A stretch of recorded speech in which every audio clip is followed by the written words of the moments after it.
Dear fellow elders in process, I trust that this is a reasonable way of describing us in this Eldering in Grace program. The purpose of this reflection is to keep the conversation going.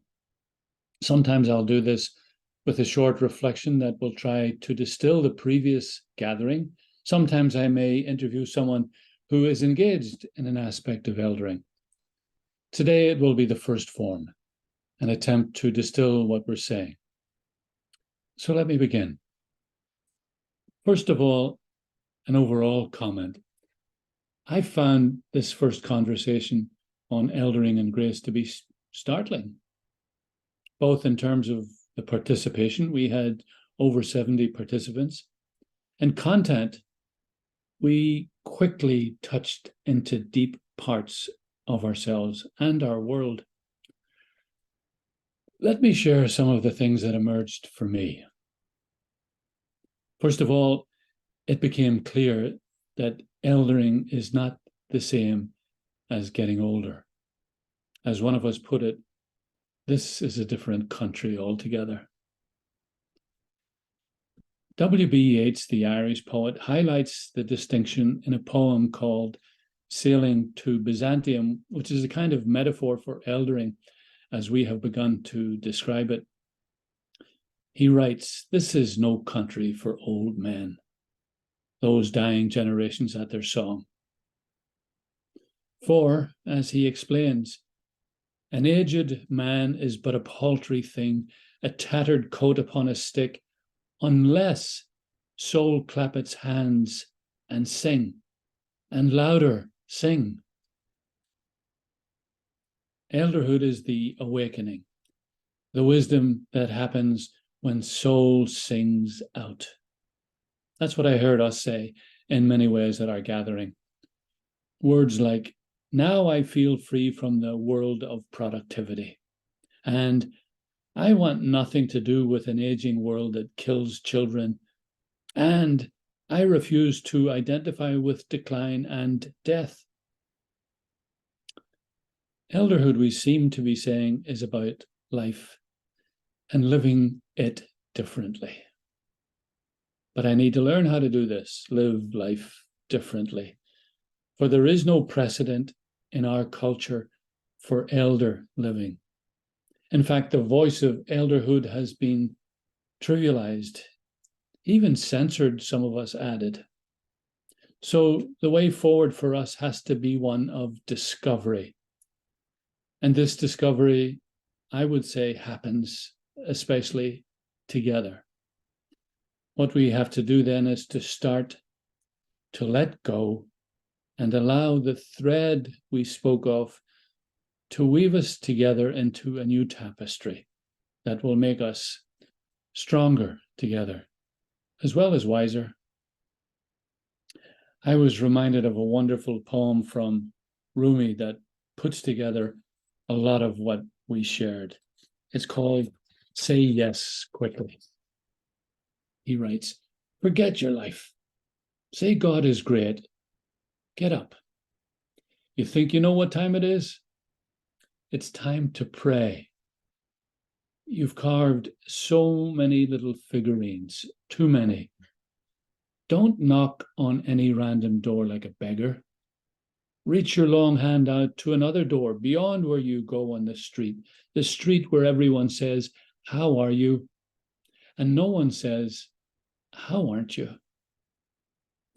Tomorrow you'll see what you've broken and torn tonight, thrashing in the dark.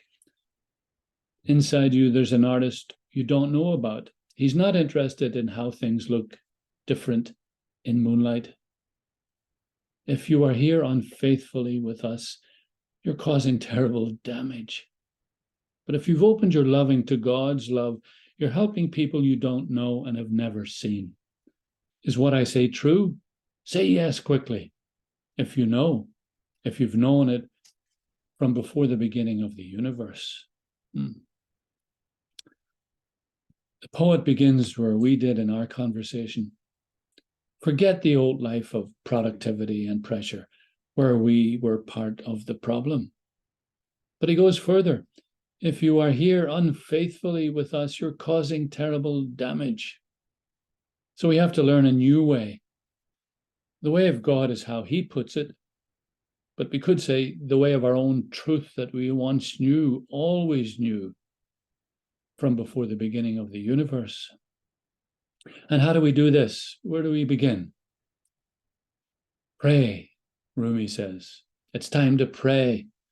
Not the prayer of form we're all familiar with and have already relinquished, perhaps.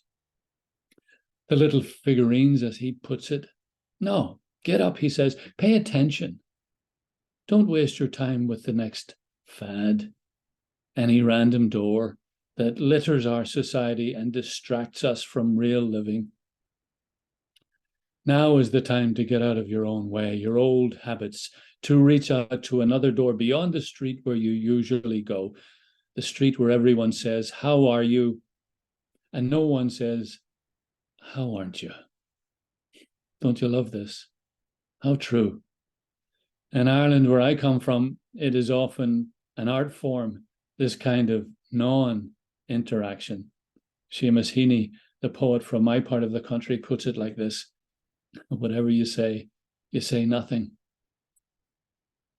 But the world of elderhood starts with this, reaching out beyond the old habits and the old ways. How many of us have experienced Rumi's thrashing in the dark during a sleepless night these days? We've forgotten the artist of our own soul, who is not really interested in all the unimportant things we've done to impress or pretend how things look different in moonlight. However, to return to Yeats, if this soul clap its hands and sing, and louder sing, then we will open to the wisdom of this new country of elderhood.